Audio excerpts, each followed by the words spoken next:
Seriously?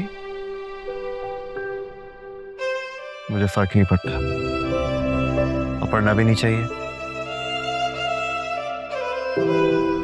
क्योंकि तुम्हें भी कोई फर्क नहीं पड़ा था जब मैंने तुम्हारी वजह से वो शहर छोड़ा था जहां मेरी मां की यादें और उनकी कब्र है।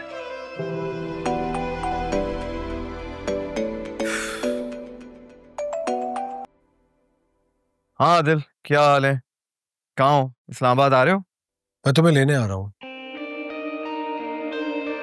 खुद को ज़हनी तौर पे आमादा कर लो। अच्छी जबरदस्ती यार, मतलब मेरी मर्जी की कोई अहमियत नहीं है। मेरी बात समझने की कोशिश करो। चाचू की तबीयत ठीक नहीं रहती, तुम्हारे पास सिर्फ कल तक का टाइम है।